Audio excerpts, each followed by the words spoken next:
ఓం నమో నారాయణాయ నమస్వాయ. మహాభారతంలో సభాపర్వం అండి. సభాపర్వం అన్నప్పుడు ఈ మయసభలో వచ్చేసి ధర్మరాజు మిగతా పెద్దలంతా ఉన్నారు.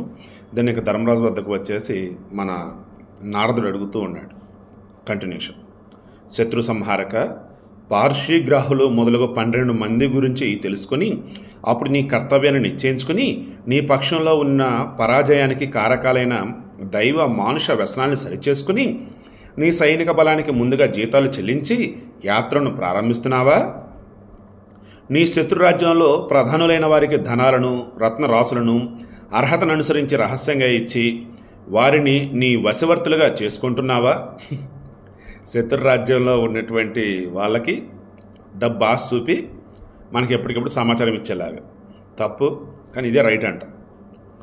నీవు ముందుగా ఇంద్రియాలను జయించి అరిషడ్వర్గాలను జయించి కామ, క్రోధ, లోభ, మద, మోహ, మాత్సర్యాలు అరిషడ్వర్గాలు ఇంద్రియ దాసులైన శత్రువులను వశవర్తులుగా చేసుకుంటున్నావా? నీవు శత్రువులను ఆక్రమించే ముందరే పరాకు లేకుండా సామం, దానం, భేదం, దండం అనే 4 ఉపాయాలను వినియోగించి వారిని జయిస్తున్నావా? నీ రాజ్యానికి మూలాధారాలైన రథాలు, అశ్వాలు, గజాలు, పదాతులు, యంత్రాలు, ఔషధాలు, ద్రవ్యాలతో కూడినటువంటి సైన్యాన్ని సమకూర్చుకొని శత్రువులపై దండెత్తుతున్నావా? పరాక్రమంతో వారిపై గెలుస్తున్నావా? ఓడిపోయిన వారిని రక్షిస్తున్నావా?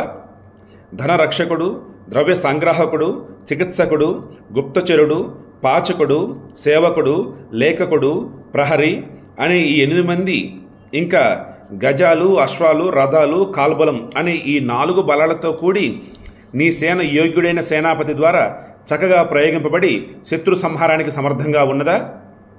శత్రు సంహారక, నీ శత్రు రాజ్యంలో కరువు కాటకాలు కలిగినప్పుడు రణభూమిలో శత్రు సంహారం చేస్తున్నావా? అంటే శత్రు రాజ్యం వచ్చేసి కరువు కాటకాలు అలలాడిపోతున్నారు, వాళ్ళు మన శత్రువులు. ఇంకా అదే సరైన సమయం వాళ్ళని జయించడానికి అన్నట్టు. నీ దేశంలోనూ శత్రు దేశంలోనూ నీ చేత నియమింపబడినటువంటి అధికారులు ఆయా స్థానాల్లో తిరుగుతూ ప్రజలను వశపరుచుకుంటూ కార్యాలను ప్రయోజనకరంగా చేస్తూ పరస్పరం కలుసుకుంటూ రాష్ట్రాన్ని ప్రజలను రక్షిస్తున్నారా? దట్ మీన్స్ స్పై, గూఢచారులు అన్నట్టు. మనకి రీసెర్చ్ అండ్ అనాలిసిస్ వింగ్ రా ఏజెంట్లు ఉంటారు కదా, లైక్ అలా. మహారాజా, నీవు తినే పదార్థాలను, శరీర ధారణకు ఉపయోగించే వస్త్రాలను, సుగంధ ద్రవ్యాలను నీ యందు పరిపూర్ణ విశ్వాసం కల ఆప్తులే చేస్తున్నారా? వాళ్ళ ప్రాణం ఇచ్చైనా సరే మనల్ని కాపాడుకునే వాళ్ళు ఎవరైతే ఉంటారో వారికి మాత్రమే మనకి ఆహారం కానీ, శరీరం మీద వాడే వస్తువులు కానీ, అండ్ వస్తువులు కానీ, సుగంధ ద్రవ్యాలు కానీ ఇవి వాళ్ళు మాత్రమే చేయాలి. అటువంటి వారికి మనం అప్పచెప్పాలి, అదర్వైజ్ వద్దనమాట. భాండాగారం, గోష్టం, వాహనం, ద్వారం, ఆయుధాగారం, ధనార్జన అనే వీటి యందు సుపరిక్షితులైన నీ భక్తులే అధికారులై తమ కార్యాలను అనుష్ఠిస్తున్నారా? భాండాగారం, గోష్టం, వాహనం, ద్వారం, ఆయుధాగారం, ధనార్జన. సో డబ్బు వసూలు చేయటం కానీ, ద్వారపాలకుడు కానీ, అదేవిధంగా డబ్బు ఎక్కడైతే ఉందో అక్కడ కానీ, ధాన్యం ఎక్కడైతే ఉందో అక్కడ కానీ, భాండాగారం ఎక్కడైతే అక్కడ ఉందో అక్కడ మెయిన్ పర్సన్స్ ఎవరైతే ఉన్నారో వాళ్ళు మొత్తం నువ్వు తెలియకుండా ఏది చేయకుండా ఉండే నీ భక్తులే కదా. మహారాజా, బాహ్య అభ్యంతర రక్షణలతో ముందు నిన్ను నువ్వు రక్షించుకుంటున్నావా? అలాగే ఆ రెండింటిని పరస్పరం ఒకదానితో మరొక దానిని, అనగా బాహ్యాన్ని అభ్యంతరంతోనూ అభ్యంతరాన్ని బాహ్యంతోనూ రక్షిస్తున్నావా? బాహ్యాభ్యంతరాలకు విరోధం లేకుండా పరస్పరం రక్షిస్తున్నావా? నీ సేవకులు పూర్వాహన కాలంలో, అంటే ఇది ధర్మాచరణకు తగిన సమయం అన్నట్టు, మద్యపానం, జోదం, ఆటలు, స్త్రీ వ్యసన లోలత్వం మొదలైన వాటి యందు ఆసక్తులై నీ సమయాన్ని, నీ ధనాన్ని నష్టపరుస్తూ సమయాన్ని వ్యర్థం చేయరు కదా. సో నీ దగ్గర సేవకులు ఉన్నారు, వాళ్ళు ఇష్టం వచ్చిన రీతిలో మన ధనాన్ని, డబ్బు, మద్యానికి, జోదానికి, ఆటలకి, స్త్రీ యందు పిచ్చితో అలా ఎవరు కూడా వృధా చేయటం లేదు కదా.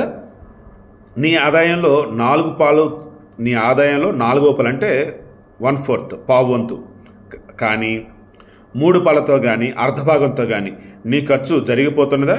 అంటే నీ దగ్గర ఏదైతే సంపద ఉందో అందులో అయితే పావువంతు లేదా ముప్పావంతు అంటే 1/3 లేదా హాఫ్, అంతేగాని మొత్తం ఖర్చు చేయకూడదు అన్నట్టు. అలాగే ఉంటున్నావా? నీ ఆయా వ్యయాలను రాసే కరణాలు అందరూ కూడా పూర్వాహనంలో ప్రతిదినం ఆదాయ వ్యయాలను చెబుతున్నారా? సో నీకు ఎప్పటికప్పుడు నీ ఆడిటర్లు అన్నీ కరెక్ట్గా చెప్తున్నారా? కొంతమంది అర్థశాస్త్ర విషయాల్లో నిపుణులై ఉంటారు, వారు నీకు హితం కోరుతూ పరోక్షంలో కూడా ప్రియం చేస్తూ ఉంటారు. వారిలో ఎప్పుడూ దోషం కనబడదు. అటువంటి వారిని అధికారం నుండి తొలగించడం లేదు కదా. అంటే కొంతమంది వాళ్ళు నీ ఎదురుగా ఉన్నా బయట ఉన్నా నీ హితం కోరి కొన్నిసార్లు ద బెస్ట్ చేస్తూ ఉంటారు. వాళ్ళు ఏ తప్పు కనపడదు. అలా అని చెప్పి నీకు చెప్పకుండా చేస్తాను కదా అని చెప్పేసి వాళ్ళు అధికారం నుంచి తీయట్లేదు కదా వాళ్ళని. మహారాజా, నీకు నీ సేవకులను ఉత్తమ, మధ్యమ, అధమని 3 విభాగాలు చేసి వారికి తగిన కార్యాలయాలు వినియోగిస్తున్నావా? Lower level management, middle level management, top level management అన్నట్టు హైరార్కీ. సో అలా వారిని హైరార్కీ వైజ్ డివైడ్ చేసి వారి పనులకు అప్పచెప్పావు కదా. రాజా, ఫలాపేక్ష కలిగినటువంటి లోభులను కానీ, దొంగలను కానీ, శత్రువులను కానీ, వ్యవహార జ్ఞాన శూన్యులను కానీ రాజకార్యాలలో వినియోగించవు కదా. చోరుల వల్ల కానీ, లోభుల వల్ల కానీ, రాజకుమారుల వల్ల కానీ, రాజస్త్రీల ద్వారా కానీ నీ వల్ల కానీ రాష్ట్రానికి ఎటువంటి బాధ కలగడం లేదు కదా. నీ రాజ్యంలో రైతులు సంతోషంగా ఉంటున్నారా? నీ రాజ్యంలో అన్ని ప్రాంతాలలో ఉన్నటువంటి పెద్ద చెరువులన్నీ నీటితో నిండి ఉన్నాయా? కేవలం వర్షాధార వ్యవసాయం జరగటం లేదు కదా. చూడండి, ఆనాటి నుంచి కూడా కేవలం వర్షాధార పంటలు కాదు, ఖచ్చితంగా నీటిని స్టాక్ పెట్టాలి. కాకతీయులది ఇదే పాలసీ, శ్రీకృష్ణదేవరాయలది ఇదే పాలసీ అనమాట. మహాభారతంలో ఆనాడు చెప్పినవి ఇవన్నీ కూడా. నీ రాజ్యంలో ఉన్నటువంటి అన్ని ప్రాంతాలలో కూడా పెద్ద పెద్ద చెరువులన్నీ నీటితో నిండి ఉన్నాయి. రైట్ మాట్లాడడం. ఇక నీ రాజ్యంలో కర్షకులకు అన్నానికి, విత్తనానికి కొరత లేకుండా ఉన్నదా? వారిపై ప్రత్యేకంగా దయ చూపిస్తూ 100కి రూపాయి వడ్డీ చొప్పున రుణాన్ని ఇస్తున్నావా? సో అప్పటి నుంచే 100కి 100కి రూపాయి అంటే 100కి ₹1 అన్నట్టు. అంటే 100కి 1% మాత్రమే వడ్డీ తీసుకోవాలి, అందుకని తీసుకోకూడదు. తాత, నీ రాజ్యంలో ఉత్తమ పురుషుల ద్వారా కృషి, గోరక్ష, వ్యాపారం అన్ని చక్కగా జరుగుతున్నాయా? వార్త సుభిక్షంగా ఉంటే లోకులంతా సుఖాన్ని, ఉన్నతిని పొందుతారు. తాత అన్నాడేంటి ఇక్కడ? ఓకే, ఉత్తమ పురుషుల ద్వారా కృషి, గోరక్ష, వ్యాపారం అన్ని చక్కగా జరుగుతున్నాయా? వార్త సుభిక్షంగా ఉంటే లోకులంతా సుఖాన్ని, ఉన్నతిని పొందుతారు. వార్త ఏదైతే ప్రసరిస్తుందో ఓవరాల్గా అది మంచిగానే వెళ్తున్నాయి కదా, అన్నీ కూడా కరెక్ట్గానే ఉన్నాయి కదా. రాజా, నీ రాజ్యంలోని మేబీ తాత అన్నా కానీ రాజు అన్నట్టుగా వచ్చిద్దాం మరి.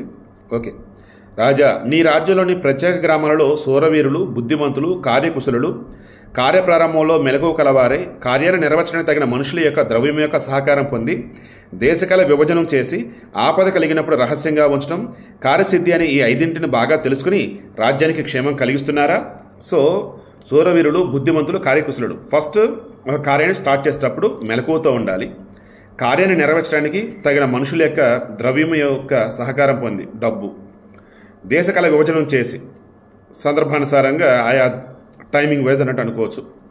ఆపదకి వెళ్ళినప్పుడు రహస్యంగా ఉండటం, పని అయిన తర్వాత అన్ని తెలుసుకుని క్షేమంగా రావాలి, దేశానికి తిరిగి రావటం. కరెక్ట్గా ఉంటున్నారు కదా.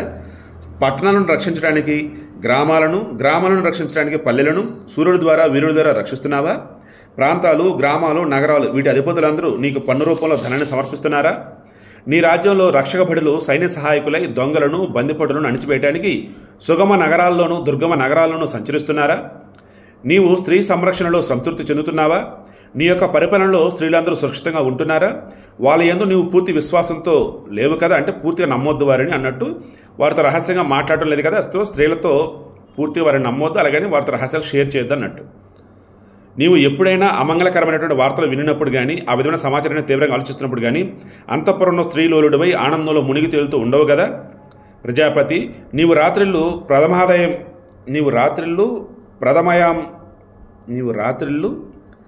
ప్రథమయామంలోనూ 2వ జాములోనూ నిద్రపోయి చివరి యామంలో నిద్ర నుండి మేలుకొని ధర్మాన్ని, అర్థాన్ని గురించి ఆలోచన చేస్తున్నావు. ఓకే, ఎర్లీగా పడుకొని ప్రాతకాలాన లేస్తున్నావు కదయ్యి అన్నట్టు చెప్తున్నారు. పాండునందన, నీవు ప్రతిదినం ప్రభాత కాలంలో నిద్ర నుండి మేలుకొని అలంకరించుకొని దేశకాలాలకు అనుగుణంగా మంత్రులతో కూర్చుండి నీ దర్శనార్థం వచ్చిన ప్రజానికానికి దర్శనమిచ్చి వారి కోరికలను నెరవేరుస్తున్నావా? సో రాజన్నవాడు ఎప్పుడు కూడా ప్యాలెస్లో ఉండటం కాదు, ప్రజలకు అందుబాటులో ఉండాలి, నిత్యం వారితో కలుస్తూనే ఉండాలి. శత్రు సంహారక, ఎర్రన్న వస్త్రాన్ని ధరించి ఖడ్గపాలైన భటులు నిరంతరం నీ చుట్టూ నీ రక్షణలో సావధానులై ఉంటున్నారా? ఆల్వేస్ ఎప్పుడు కూడా మన చుట్టూ సైన్యం అనే వాళ్ళు ఉండాలి. ఎప్పుడు మనం కనుక రాజు కనుక అయినట్టేది. అదే చెప్తున్నారు. ఇంకా ఉన్నాయి, రేపు డిస్కస్ చేద్దాం.